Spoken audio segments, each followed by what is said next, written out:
नमस्कार दोस्तों, कैसे आप लोग? उम्मीद करता हूँ काफ़ी अच्छे होंगे। दोस्तों, क्या चल रहा है, क्या इम्पैक्ट पड़ सकता है पूरे शेयर मार्केट में या पूरे ग्लोबल मार्केट में? जो इजराइल और ईरान के बीच युद्ध हुआ है, ईरान ने बहुत सारे ड्रोन्स और मिसाइलें त्यागी हैं।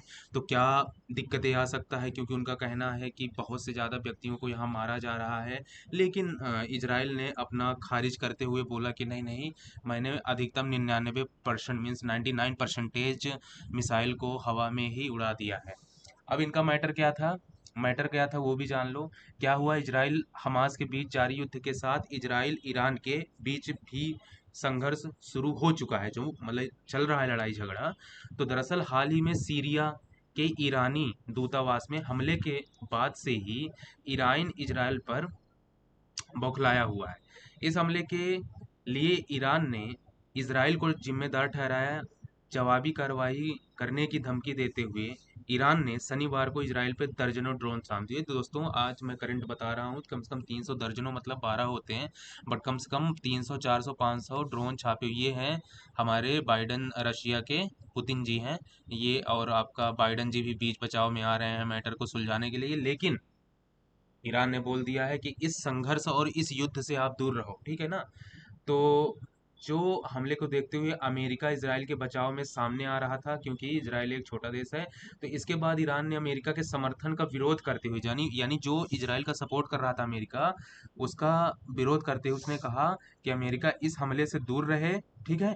ईरान ने धमकी देते हुए कहा कि अगर इजराइल ने एक और गलती की तो इसका अंजाम बहुत बुरा होगा।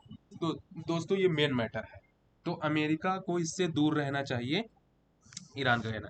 ये तो हो गया इन लोग का मैटर, क्या था, क्या दिक्कत आई, तो उन्होंने मतलब ड्रोन त्याग किया था। इस बीच मैंने जो आपको एक घटना है वो शॉर्टकट में बताया। तो दोस्तों, ये बताता हूँ कि अब रसिया और गाजा के बीच और जो युद्ध हो रहे थे, तो क्या उसमें आप खुद समझो कि जो मैटर क्रिएट हुआ है, आप जो हमारे फिल्म्स थे या पुतिन जी थे, तो क्या उतना शेयर मार्केट में इम्पैक्ट पड़ा था? तो देखिए दोस्तों, ये एक दो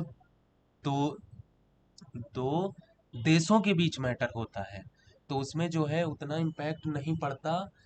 अन्य पूरे ग्लोबलाइजेशन को, यानी पूरे विश्व स्तर पे उतना मैटर नहीं पड़ता है। उसका सबसे बड़ा कारण यह है कि कोई भी व्यक्ति जब विकास करता है, जब आगे बढ़ता है, तो एक दूसरा अगर लड़ाई करता है तो उसके अगेंस्ट जो व्यक्ति रहता है शांत रहता है। जैसे कि आप देख लो, चाइना चाइना पिछले 25 से 30 सालों में कभी भी युद्ध नहीं किया, यानी वो लड़ाई झगड़े से दूर रहना चाह रहे हैं। उसका सबसे बड़ा कारण यह है कि वो जानता है अगर मैं युद्ध करूंगा किसी प्रकार से समस्या होगी तो हमारे जीडीपी, हमारे इकोनॉमिक्स, हमारे अर्थव्यवस्था, हमारे फाइनेंशियल चीजों पे इम्पैक्ट पड़ेगा। तो इसका इम्पोर्टेंट सबसे ज्यादा यह नहीं है कि युद्ध ही किया जाए, बातों से भी चीजें समझ सकती हैं, तो युद्ध ना किया जाए ऐसा कहना है। लेकिन लेकिन दोस्तों, अब युद्ध चूंकि छिड़ चुका है, तो क्या इम्पैक्ट पड़ सकता है पूरे ग्लोबल मार्केट में, क्या शेयर मार्केट में इम्पैक्ट पड़ेगा? दोस्तों, लाजमी सी बात है, 200 से 300 पॉइंट में इम्पैक्ट पड़ सकता है। That is regular basis in down side or up side on the market, market के ऊपर की बात कर रहा हूँ, ठीक है ना। अब ये मत सोच लेना कि 10-15 हजार पॉइंट गिर जाएंगे, कि बैठ जाओ कोई पुट की लेकर के तो आप पूरे अपना अमाउंट को वाइंड अप कर दो। It's doesn't matter the people are saying और people are seeing that, it's not situation is actually.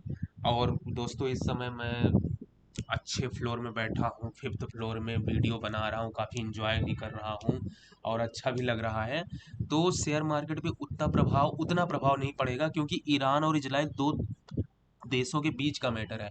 अब दोस्तों, ईरान के बीच उन्होंने जो युद्ध के लिए इतना तत्पर है, उसका सबसे बड़ा कारण यह है कि वो, उनको लगता है कि हमने अपने सैनिकों को बहुत ज़्यादा अभ्यास कराया है या ट्रेंड किया है, बट नहीं।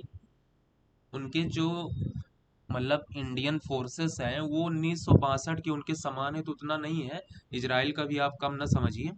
चलिए ठीक है, ये तो खैर एक पॉलिटिक्स की बातें हैं, लेकिन मैटर क्या है कि हम देखिए, हमें तो बाय और सेल से मतलब है।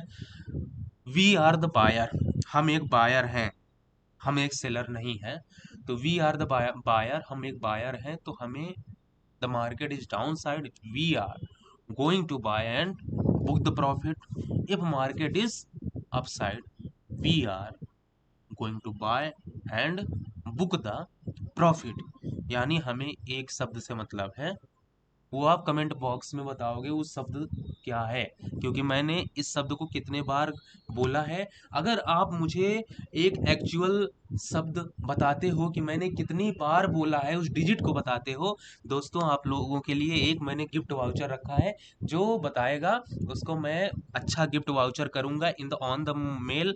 आई will also get the number our team, मेरी टीम भी प्रोवाइड करेगी या नंबर ले लेगी आपसे, उनसे कनेक्शन हो जाएगा और वो एक गिफ्ट वाउचर और बहुत परफेक्टली गिफ्ट वाउचर मिलेगा। मैंने उस शब्द को कितना बार प्रयोग किया है उसको कमेंट बॉक्स पे भी लिखना है, ठीक है ना। चलो ज़्यादा देरी ना करते हुए, मैंने प्रॉफिट ही शब्द बोला है, लेकिन कितनी बार बोला है वो आपको बताना है कमेंट बॉक्स पर। चलो दोस्तों, बहुत बहुत धन्यवाद। लेकिन हाँ, जो निष्कर्ष है इन सब बातों का, शेयर मार्केट में उतना भी इम्पैक्ट नहीं पड़ेगा। 200 400 पॉइंट 500 पॉइंट नीचे जा सकता है इन द डाउन साइड, चीज़ें थोड़ी सी बदल सकती है। लेकिन हाँ, बहुत आपको बैठ नहीं जाना है कि इकट्ठा आप सीधा, फिर क्या होता है ना, आप देखते हो 200 पॉइंट की एक कैंडल भी बनती है, 100 पॉइंट की, समझ रहे हो ना। 100 पॉइंट का कोई एसएल लगा नहीं सकता है, पॉसिबल ही नहीं है। तो अपना थोड़ा सा चीज़ें आप बचा के रखो, ठीक है। ये थोड़ा सा मैंने आपको बता दिया है, दिखा भी दिया है। हिंदुस्तान टाइम्स और सारी चीज़ें, द टाइम्स ऑफ इंडिया, हर जगह अखबार और न्यूज पेपर में आ चुका है। तो you can notice that it's we are discussing the what is impact on the share market. उतना चीज़ें इम्पैक्ट नहीं पड़ेंगी, that is main motto. Okay, yes. So you can also share the video and bell icon को जरूर click करना है, जिससे आपको कुछ भी न्यूज मिले इन द शेयर मार्केट, क्या हो रहा है देश में, मैं आपको तुरंत बता सकूं। ठीक है, चलो मित्रों, बहुत बहुत धन्यवाद, थैंक यू सो मच।